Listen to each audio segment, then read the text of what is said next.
President Draupadi Murmu has introduced new regulations for the people of Ladakh.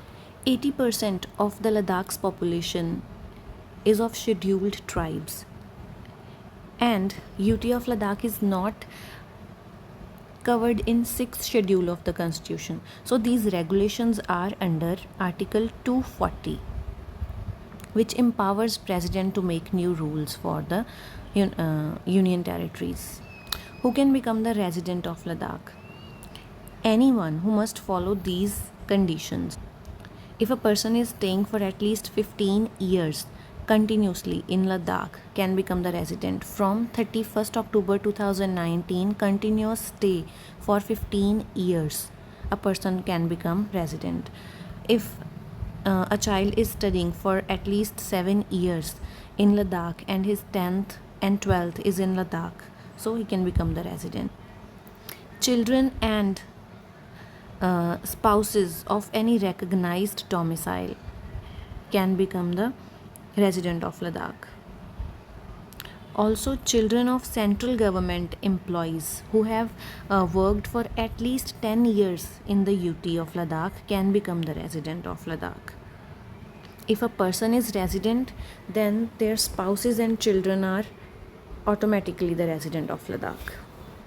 So one must follow at least one of these conditions to become the resident of Ladakh. So reservation cap has been increased for first time in the government jobs. 85% reservation for SC, ST, OBC and other backward groups. पहला 50% सीगा.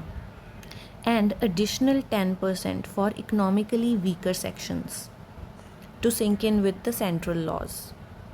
So total reservation has become 95% in government jobs and professional colleges.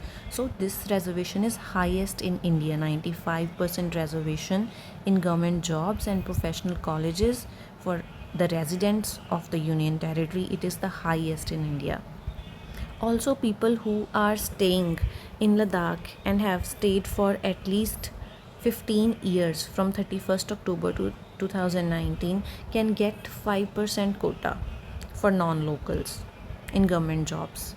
First official language recognition has been given to English, Urdu, Hindi, Bhoti and Purdi languages. Also in institutions, there will be institutional support for Shina, Ladakhi, Broxet and Balti languages. In Ladakh, Hill Development Councils, reservation for women is given 1/3 in Leh and Kargil Hill Development Councils, and this reservation is in rotatory basis. 1/3 reservation for women in Ladakh Autonomous Hill Development Councils. But no safeguards for land ownership. No rules have been given for the land ownership, that who can buy land in Ladakh. So this is a bit concerning for the local people. And lack of constitutional protection, because this is under Article 240 and not included in the 6th schedule, which is constitutionally more protected. And Article 240 can be revoked or changed by union government anytime. But for now, these rules must be followed for the residents of Ladakh to give residential status, reservation, official language recognition and reservation of women.